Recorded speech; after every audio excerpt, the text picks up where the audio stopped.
자, 반갑습니다. 한국남자 종맨입니다. 지금 박원순 서울시장이 죽었죠. 근데 뭐 죽은 건 죽은 거고 안타까운 것도 뭐 안타까운 거고, 일단 뭐 저는 사람이 죽었다고 해서 그 사람의 과를 덮는다던가 아니면은 미화를 한다던가 뭐 잘못된 게 있지만은 죽은 사람이니까 그냥 넘어가자, 이런 거를 극도로 싫어하는 사람이기 때문에 그냥 뭐 있는 그대로 얘기를 좀 할게요. 오늘은 박원순 생전에 페미니스트 행보에 대해 얘기를 좀 해보려고 합니다. 우리가 아는 공식 하나 있죠. 바로 남페미는 성범죄자다. 이게 참 항상 잘 들어맞는 그런 공식이 아닌가 싶어요. 박원순 같은 경우에도 이제 스스로 페미니스트를 자처했었는데, 과연 박원순에게도 이 공식이 적용되는지 그거를 한번 살펴볼게요. 우선 뭐 박원순 일단 현재까지는 자살로 알려져 있습니다. 근데 자살을 했으면은 자살한 이유가 있을 거 아니에요. 괜히 심심해서 죽은 거는 아닐 테니까. 근데 사실 이걸 두고 지금 얘기들이 굉장히 많아요. 뭐 사실은 자살이 아닐 거라느니, 아니면 뭐 그린벨트 해제를 둘러싸고 친문 세력과의 갈등이 있었다느니, 뭐 이런 찌라시랄까 아니면은 음모론이랄까 그런 게 좀 있었는데, 사실 뭐 이상한 점이 아예 없지는 않아요.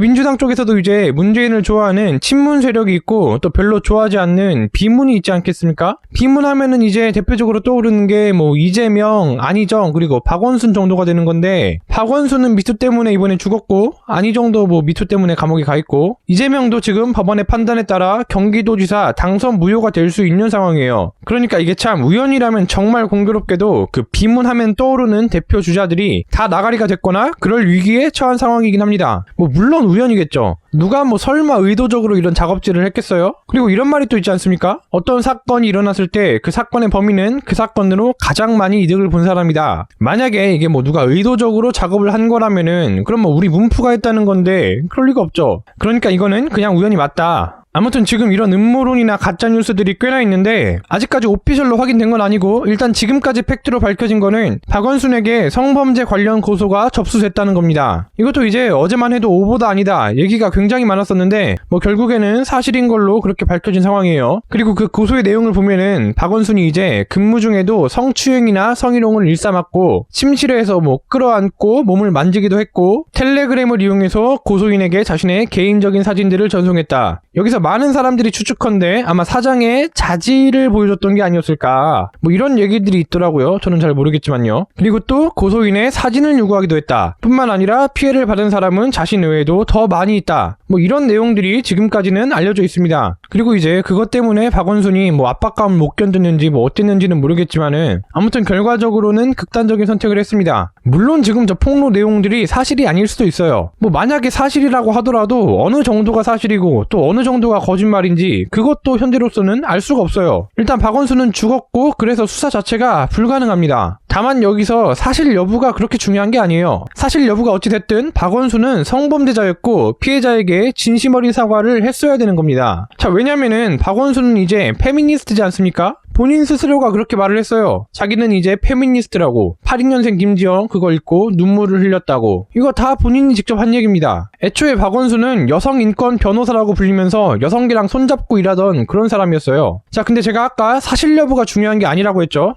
페미니스트한테는 일반인하고는 조금 다른 관점을 적용해야 돼요. 이건 이제 페미니스트들이 주장하는 성희롱 행위자로 지목됐을 때의 대처 방안입니다. 보통 정상적인 사람들은 미투로 고소를 당했을 때 잘잘못을 따지고 진실을 가리는 거, 이런 거 당연히 얼마든지 할 수 있어요. 근데 페미니스트들은 그러면 안 됩니다. 잘잘못을 따지고 진실을 가리는 행위 자체가 이제 피해자에 대한 2차 가해가 될 수 있기 때문에 그런 걸 하면 안 돼요. 그냥 무조건 즉시 잘못을 인정하고 사과를 해야 합니다. 뭐 그 외에도 문제 해결을 위한 협조, 요구사항 이행, 징계 수용, 재발 방지를 위한 의지 표명, 이런 것도 해야 되고요. 근데 지금 박원순 사과 한마디라도 했습니까? 지금 뭐 피해자라고 주장하는 여자한테 문제 해결을 위한 협조했어요? 재발 방지를 위한 의지 표명했어요? 뭐 아무것도 한 게 없습니다. 아니 대체 남편미들은 왜 그러는 거지? 본인의 말과 행동이 너무 달라요. 아니 뭐 그래, 죽었으니까 사과를 하거나 인정을 할 순 없다고 칠게요. 그럼 뭐 최소한 유서에서는 피해자에 대한 사과가 있어야 하는 거 아니에요? 아니 본인이 페미니스트라며, 조직 내 성폭력이 사회적인 문제라면서 본인 말 맞다나 그렇게 성폭력 문제가 중대한 문제였으면은 최소한 유서에는 피해자에 대한 사과가 있어야 하는 거 아니겠어요? 근데 사과는커녕 그냥 아예 언급 자체가 없습니다. 솔직히 이게 지금 뭐 하자는 유서인 건지도 잘 모르겠어요. 그냥 뭐 어디 놀러 가기 전에 적은 것 같아. 진짜 남패미들은 왜 그러는 거지? 이러니까 남패미는 과학이라는 얘기가 안 나올 수가 없는 겁니다. 자, 그럼 오늘 영상 요약할게요. 정상적인 남자는 절대 페미니스트가 될 수 없다. 그리고 정상적인 여자도 절대 페미니스트가 될 수 없다.